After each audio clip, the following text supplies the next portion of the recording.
falar um pouco hoje da terapia com adolescentes em psicanálise.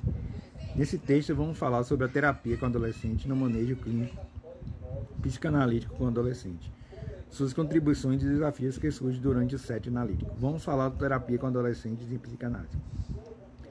A análise na terapia com adolescentes é difícil o manejo, inicialmente porque legitimamente da demanda inicial, ou seja, a procura pela terapia, não parte do voluntário do adolescente, e sim de um adulto de sua responsabilidade, mãe e pai.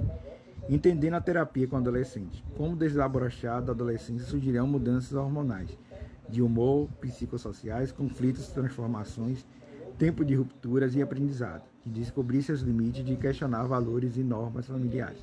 Além disso, a busca pela integração social está presente fortemente nessa fase, assim como as angústias, ansiedade e muitas vezes a depressão. O seguinte artigo tem por objetivo discorrer sobre enfoque psicanalítico, através dos pontos de vista dos autores, os quais citarei, visando o processo de transferência de relação analítica e analisando a abordagem e o manejo do psicanalista. Alguns complexos princípios que envolvem essa fase tão complexa da vida, a relação pais e filhos e o luto que vive nesse momento. O que é terapia com adolescente? É um período de transformação onde ocorre a metamorfose de um corpo de uma criança para um adulto sexuado. Muitas vezes mudanças físicas, afetivas e sociais.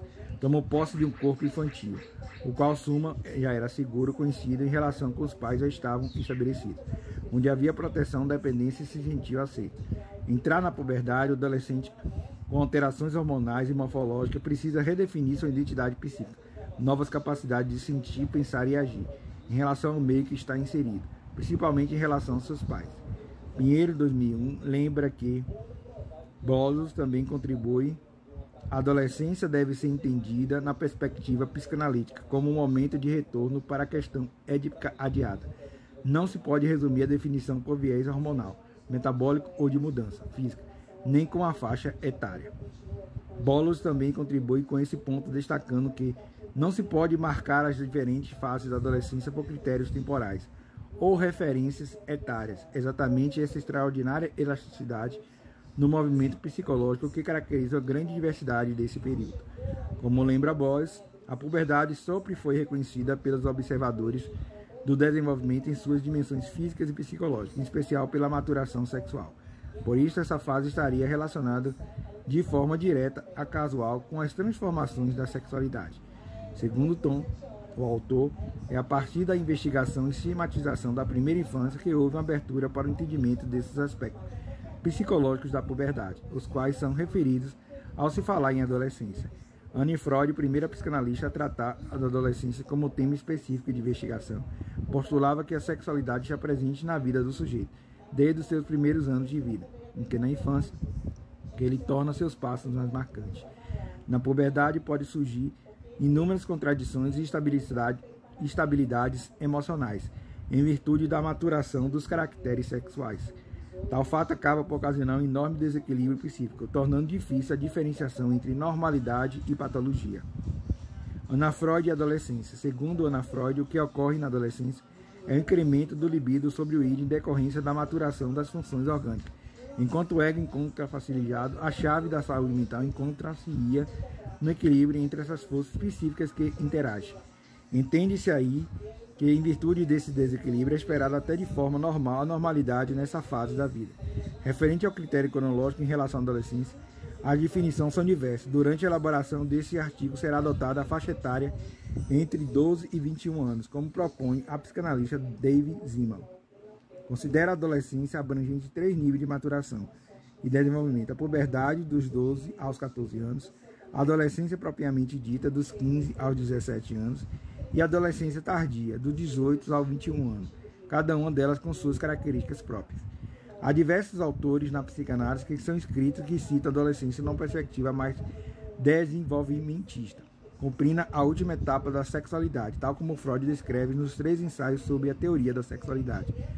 Para esses autores, a genitalidade é a grande questão da adolescência, a qual o adolescente vai finalmente com o encontro à sexualidade, ou seja, que a anatomia é o destino da pulsão. Para que alguns deles, as crises na adolescência é vista como desvio no curso normal no desenvolvimento, podendo levar a resultados desastrosos no processo terapêutico, pois a diferente forma de perceber a questão reflete diretamente no diagnóstico do caso. Adolescência e o processo de luto. Sobre o luto, entendemos como um afeto desencadeado pela perda de algo muito importante para o sujeito, bem como sua respectiva elaboração. Freud, em seu texto Luto e Melancolia, em 1915, lança as bases para a sua compreensão psicanalítica, descrevendo o processo de identificação, cisão no eu, bem como a formação de instâncias ideais. Segundo ele, o luto pode ser uma reação de perda de uma pessoa amada ou qualquer abstração que ela equivala, como, por exemplo, uma ideia, uma identificação ou um estado. Diante das transformações advindas com a adolescência, entre outros aspectos, três fundamentais desencadeiam o sentimento de luto. São elas a perda do corpo infantil, a perda da identidade infantil e a perda das pais na infância. Luto. Com relação ao seu corpo, esse jovem precisa se acostumar com ele. Portanto, é um período de múltiplas mudanças físicas. No foco dessas mudanças está a metamorfose do corpo, da criança para o adulto. Enquanto criança, o corpo é conhecido, mas ao chegar a tal puberdade, as alterações hormonais e morfológicas demandam novas capacidades, como pensar, agir e sentir. Quanto à perda da identidade infantil, ele já não conta mais com toda aquela proteção que era dada antes por seus pais na infância. E essa perda vem com novos direitos e obrigações exigidas. A criança era totalmente dependente de seus pais, porém na adolescência se torna bastante confuso, pois embora não dependa de seus pais para sobreviver, por exemplo, mas cada nova tentativa de desprender-se e tornar-se independente é acompanhada por medos e insegurança, podendo ocorrer retrocessos ou posturas infantis. Conflitos que se geram, eles pode perceber que não é mais uma criança, mas também não é um adulto.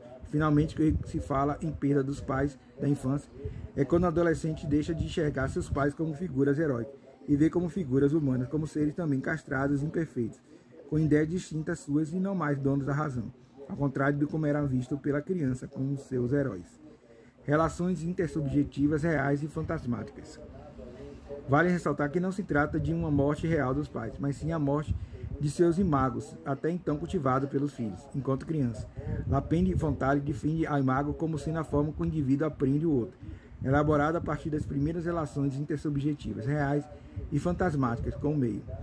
Assim dizendo, o imago trata-se de uma representação simbólica inconsciente do outro, e significa para o sujeito que é nesse sentido que os filhos têm que lidar com a perda dos pais. Frente aos novos que ele apresenta, os pais também necessitam elaborar o luto decorrente da perda de seu filho enquanto criança, de sua relação de subordinação, dependência e processo de aceitação do fato de não serem mais ídolos de seus filhos, as quais tanto eram admirados por suas crianças. Nesse momento, é necessário reinventar o lugar que lhe cabe aos pais, primeiramente para poder vivenciar o luto que lhe cabe. A forma de interagir com o filho, com certeza, é muito diferente quando ele era uma criança. Mudará a abordagem de como referenciar a ele seus direitos e deveres. As regras e normas familiares estarão de acordo com os valores e meio em que está inserido. Autonomia e distanciamento. A autonomia e distanciamento do adolescente em relação aos pais estão muito presentes nesse momento e deve ser guiada pelos mesmos, pois eles são os responsáveis em fornecer suporte seguro. Muitas vezes os pais se colocam numa posição de ressentimento e acabam reforçando sua autoridade ao se depararem com atitudes de desdenho, ambivalência e desprezo de seus filhos, achando-se descartáveis ou desnecessários, já que seus filhos recusam a ouvi-lo. Mas é necessário ressaltar que esse desdém ou desprezo configura-se como uma defesa frente ao difícil processo de desprendimento das partes infantis e deixa de ser visto como juízo de valor a ser respeitado. Em contrapartida, alguns pais podem desenvolver um comportamento mimetizado com os filhos, que é a desculpa da amizade, acabam por se comportar como um adolescente.